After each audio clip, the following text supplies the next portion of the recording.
जज के सामने फूट फूट कर रोने लगे पप्पू यादव। बोले हुजूर इंजेक्शन देकर ये लोग हत्या कर देंगे। नमस्कार, आप देख रहे हैं सिटी पोस्ट लाइव। मैं हूं सृष्टि राज। पूर्णिया के निर्दलीय सांसद पप्पू यादव को मंगलवार को एमपी एमएलए कोर्ट से 31 साल पुराने मामले में जमानत मिल गई है, लेकिन अभी वो जेल से बाहर नहीं निकल पाए हैं। और कोतवाली थाना और बुद्धा कॉलोनी थाना से जुड़े मामले में पप्पू यादव को अभी जमानत नहीं मिली है। अब इस मामले में बुधवार को सुनवाई होगी। तब तक पप्पू यादव पटना के बेऊर जेल में ही रहेंगे। अब इस पूरे मुद्दे पर विस्तार से जानकारी देने के लिए हमारे साथ मौजूद हैं chief editor Shrikant Pratyush sir. Pappu Yadav ने पटना पुलिस पर दुर्व्यवहार का आरोप लगा दिया है। देखिए, पहली बात तो यह है कि पप्पू यादव को लगता है कि पटना पुलिस जेल से बाहर आने देना नहीं चाहती है। अब 31 साल पुराने मामले में तो बेल मिलना ही था, मिल गया, लेकिन 2 मामले और पहले से हैं और अब उस पर सुनवाई होगी, बेल मिलेगी तभी वो बाहर आ पाएंगे। मतलब और कुछ दिन उनको जेल में रहना पड़ सकता है। आज सुनवाई के दौरान पप्पू यादव जज के सामने पटना पुलिस पर दुर्व्यवहार का आरोप उन्होंने लगाया और अपनी बात रखते समय वो भावुक हो गए और फुट फुट कर रोने लगे। पप्पू यादव ने दावा किया कि बेऊर जेल के अंदर उन्हें किसी तरह का इंजेक्शन देकर जान से मारने की साजिश हो रही है। सांसद ने जज से गुहार लगाते हुए कहा, हुजूर मेरी जान बचाइए, उन्हें पटना पुलिस पर भरोसा नहीं है। जमानत पर सुनवाई के लिए पप्पू यादव करीब 12:30 बजे बेऊर जेल से कोर्ट पहुंचे थे। दोपहर 2 बजे तक उनको इंतजार करना पड़ा। 2 बजे जमानत याचिका पर सुनवाई शुरू हुई।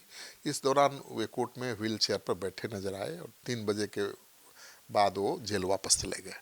तो पप्पू यादव एकदम टूटे हुए, बिखरे हुए दिखाई दे रहे थे, बहुत भावुक और एकदम फपक फपक कर रोने लगे जज साहब के सामने। आंखों से आंसू गिर रहे थे। बोले, हुजूर मेरी रक्षा करिए, क्योंकि ये पुलिस पर हमको भरोसा नहीं है, ये लोग इंजेक्शन दे दे के हमको मार देगा। तो मतलब बहुत चिंतित दिखे। सर, तो ये बुद्धा कॉलोनी और कोतवाली थाने में पप्पू यादव के खिलाफ क्या केस है? देखिए, बुद्धा कॉलोनी केस आप जान लीजिए, 6 जनवरी की रात पप्पू यादव को गिरफ्तार करने पुलिस पहुंची थी और उनके समर्थकों ने विरोध किया था। खुद पप्पू यादव गिरफ्तारी देने को तैयार नहीं थे। वो मांग कर रहे थे कि भाई उनको हाउस अरेस्ट कर लिया जाए और खुद कोर्ट में पेश होने के लिए आए हैं, लेकिन पुलिस नहीं मानी और उनको गिरफ्तार कर लिया। उस दौरान झड़प जो हुई थी उसको लेकर पुलिस ने पुलिसकर्मियों से के साथ जो बहस हुई थी, जो झड़प हुई थी, उसको लेकर बुद्धा कॉलोनी थाने में सरकारी कामकाज में बाधा डालने का पटना पुलिस ने केस कर दिया था। कोतवाली थाना केस 27 मार्च 2017 को पप्पू यादव ने अपनी पार्टी, कोतवाली वाला दूसरा केस है। 27 मार्च को पप्पू यादव ने अपनी पार्टी जन अधिकार के बैनर तले बिहार में बिजली टैरिफ में भारी बढ़ोतरी और बीएसएससी पेपर लीक के खिलाफ विरोध प्रदर्शन किया था और इस दौरान सड़क जाम कर आवागमन प्रभावित किया था। पुलिस ने इस मामले में कोतवाली थाने में पप्पू यादव पर केस दर्ज किया था, तो वो भी केस है। तो बुद्धा कॉलोनी और कोतवाली थाने में जो केस दर्ज है उस मामले में भी जमानत याचिका दायर की गई है। अब उस पर जमानत मिलेगी तभी बाहर आ पाएंगे। वैसे इतना कोई गंभीर मामला नहीं है कि उनको जमानत न मिले, वो सांसद हैं तो मिल जाएगी, लेकिन अब एक ही दिन 2 केस में जमानत मिलेगी, सुनवाई हो पाएगी, ये सबसे बड़ा सवाल है ना। कल भी तो सुनवाई नहीं हो पाई थी, सिविल कोर्ट में सुनवाई होनी थी लेकिन हो नहीं पाई थी। आज हुई है, एक केस में बेल मिला है, लेकिन अब 2 केस और सामने है, तो कितना दिन उनको जेल में रहना पड़ेगा अब कहना बड़ा मुश्किल है। सर, लेकिन गिरफ्तारी तो 31 साल पुराने मामले में ही हुई थी। हाँ, लेकिन 31 साल पुराने मामले में गिरफ्तारी हुई, लेकिन पहले से जो 2 मामले दर्ज थे उसको भी पुलिस ने आगे बढ़ा दिया है। देखिए, केस एक बार हो जाए तो ख़त्म थोड़े होता है, वो तो जिंदा रहता है, पुलिस जब चाहे जिंदा कर दे। तो पप्पू यादव की गिरफ्तारी शुक्रवार को 31 साल पुराने मामले में ही हुई थी और आरोप था कि वे नीट छात्रा की मौत के मामले को उठा रहे थे। इसी क्रम में उनकी गिरफ्तारी की गई थी।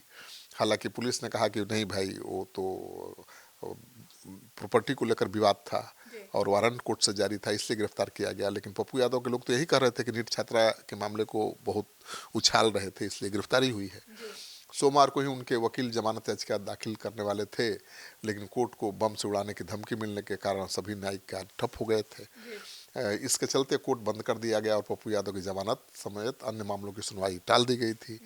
आज सुनवाई हुई है तो 31 साल पुराने मामले में उनको बेल मिल गई है, लेकिन कोतवाली थाने और बुद्धा थाने में जो मामले दर्ज हैं उस पर अब सुनवाई होगी तब ना बेल मिलेगी।